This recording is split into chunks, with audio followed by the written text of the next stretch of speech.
The world is ending. Still, it is quite wild, the situation that we are in. I tell you guys.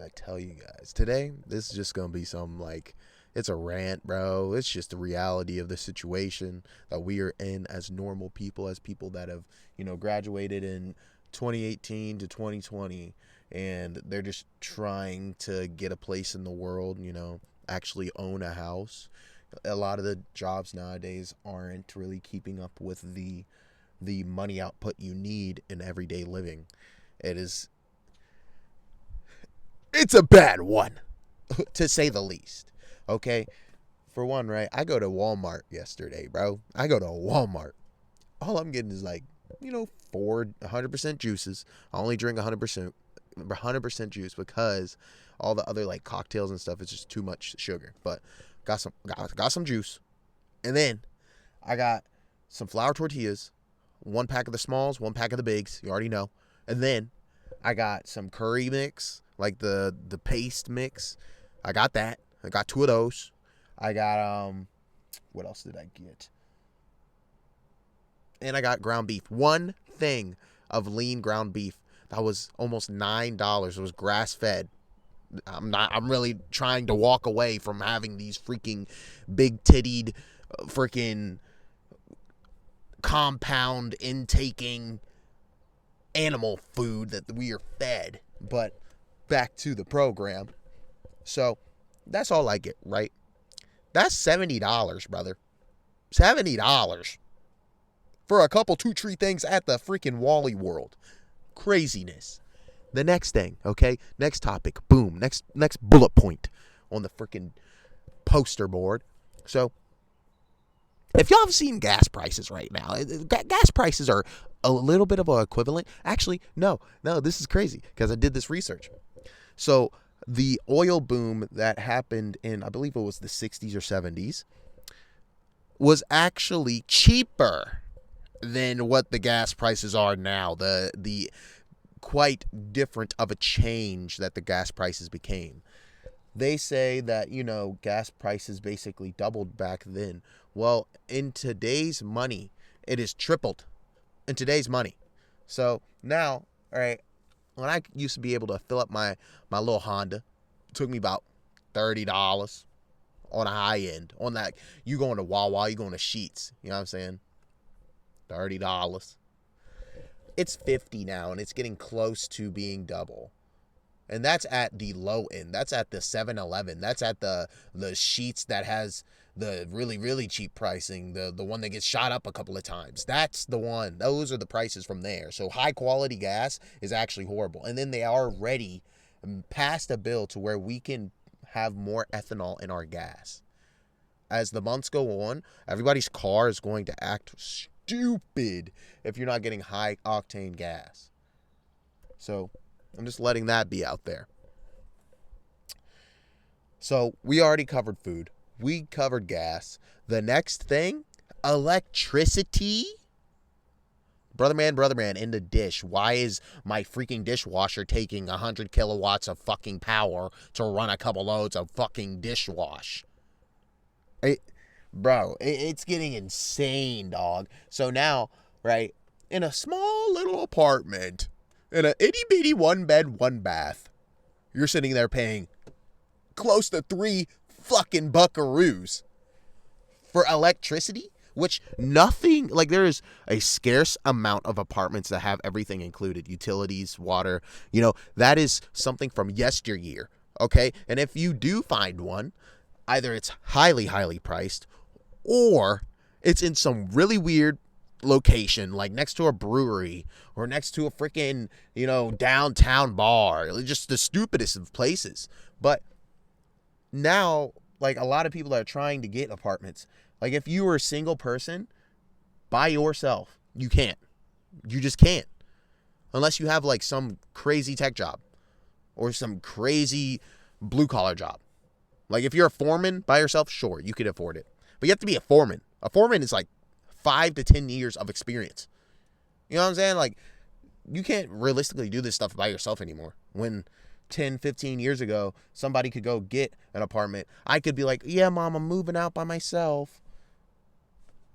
and actually make ends meet off of a freaking Domino's manager job. Couldn't do that now. Need a couple of roommates. But boom, that's the third bullet point. So not only has food gone up, gas has gone up, and electricity has gone up. What is going to come next?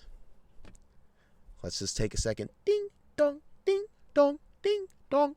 It's going to be water for everybody's, membrane, for everybody's good old nogwog.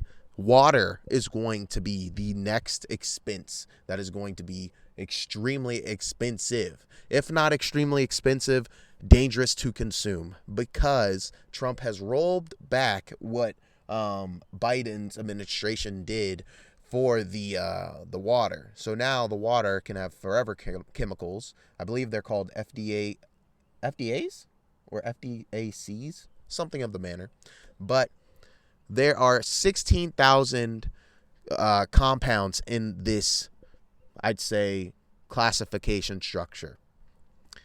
That is 16,000 compounds that are forever chemicals that live in our bodies. Things that are directly tied to cancer, directly tied to bladder death, directly tied to urinary tract infections. Just off the water. Bro, I'm drinking agua. I'm drinking the freaking Earth's nectar. And I'm getting poisoned? The thing that I'm made out of? I'm getting poisoned? What is going on? What happened to the FDA? What happened to EPA? Because that's even going away in certain aspects as well. Like, there's not many coral reef national preservationists. That's the word. There are not many of them, and a lot of them that are, not getting told, but they're telling these people, hey, we do not need a data center in our amazing, lush national forest. How about we not do that? And the data center guys are like, free real estate. It's crazy. It doesn't make any sense, bro.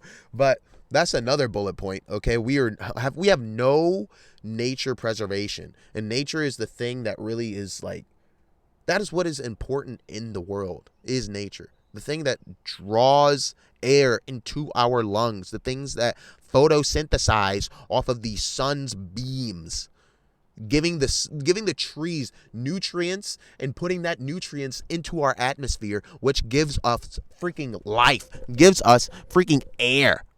Air, people. They're cutting out all the trees. And then on top of this, another thing that I learned, right? Most trees are male trees. All the female trees have pretty much gone away. You want to know which ones are the female trees? The bigger ones. In nature, a lot of the time, the female is the bigger one over the male, or the more colorful one over the male, which is something that everybody should take into account, because God low-key could be a woman. God could low-key be a feminine energy, or we could still have like a two-God situation where the masculine energy is Jesus and God as we know it, and then there's a like Mary Magdalene kind of thing going on with a female entity. We don't know this, but it could be a thing, because Mother Nature is a real thing. I digress. That's just the point. But the thing that I'm getting to is, right now I have multiple bullet points as to why people should not come to America. And this is not even the iceberg. I'm not even, and that's another one. Look, there's so many reasons to not come to America, to not be in America, but a lot of things have made it to where it is very difficult to come out of this country, because people are so, either content of what they know, and they just want to just sit down and be in America, not learn another language, or not even go outside of the country. There's a lot of people that do that. A lot of people that go their whole life without leaving the country, which is sad, because this world is huge. This world is more than America.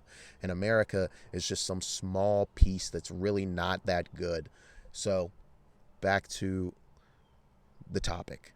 A lot of people want to leave America, but they're making it harder to leave America because of pricing. And then if you wanted to get on an airplane, good luck actually landing, because airplane crashes have almost doubled in the last year. And the reasoning behind that is that a lot of the air traffic controllers have been either deported, fired, or left themselves. So now we have one person doing four people's job. Four heads. Four. I double dog dare my job do some stupid. What? Four? Yeah, Jaden. We need you to cover 50 flights. Make sure they all actually land. Every call for their landing is going to be within 5 minutes. So realistically, you cannot take a break. On top of that, if you take more than 30 seconds to drink water, you're not going to be able to get a airplane down safely. Like, this would be the shit that I imagine the people that are going through this shortage are going through. I feel so bad for them, and I hope they're doing okay in life, and their stress levels and cortisol levels are not spiking. But it is such a bad time to actually come to America. I can't see anybody wanting to take a vacation here. Because, there are usually foreigners that come through, New York. Oh, I want to see New York. And then I want to see Florida. And then I want to see California. Like, these European people want to see all of America in a week, which is really hard to do and almost unrealistic because everything is so far and everything's so big. It takes a very long time to get to place. Versus Europe, you're in a whole nother part of the world in 2.5 hours. So, but that's another thing. America has lost its way. America has lost the reason to be here, the reason to come here. A lot of our money comes from people that are coming from other countries. They want to do business with us. They want to be in the difference of life as us. But not only have they taken away the comfortability of life and the thing of, like, right now, I have thought about, if I get injured or if I'm sick for more than a week, I'm fucked and I won't be able to have my household. I've thought about that a lot more than I have ever in my life. Maybe that's just me getting old. Maybe that's just, I don't know. But I really don't like that feeling. But that was pretty much my whole rant. My rant was, I brought up a couple of bullet points. Water is going to be extremely expensive here soon. Oil is already expensive when it comes to gasoline prices, and I'm sure fertilizer is going to come up in price, so that will then drive food up as well. But the other bullet point was food, so we already got that. Our air quality is coming down, so that's another just mystery bullet point coming in. And then on top of that, we have ICE agents, one of the worst 3-letter agencies in America history. And it's pretty insane that we have gotten to this point, and it's pretty insane that they are so funded. It's crazy how back when Obama was president, there were more deportations and less deaths in custody than ever. And now it's flip-flop. There's not that many deportations. We have a lot more deaths in these camps. And these camps are concentration camps. If you guys did not know, they are literally the actual term for a concentration camp. They are bringing these people that are claimed non-American, people that are claimed to be not of this country. Even if they got papers, they're not getting due process, and it's sad. But those are my bullet points. I just want to bring the reality to a lot of people's attention that things are getting very bleak. Things are getting very out of hand. And if you got a ballot that says impeach Trump or not impeach Trump, I hope and pray that you take the second to say, yeah, how much money is he getting from Israel? We're going to get him out of here. That's the mindset that we need from Americans right now. And then hopefully somebody can actually take his place that's going to be a decent human being like Thomas Massey. Just saying. I just don't want anybody to take AIPAC money. I'm sorry. Like, that is the biggest and only thing that I really, really care about. Just stop supporting the BB. We do not need this greatest ally bull cruddy in our history. It's about to be our 250th birthday, and we're still sitting over here getting bent over by some Israeli poo-poo heads. But I hope you guys have a good day. I got everything out. Peace.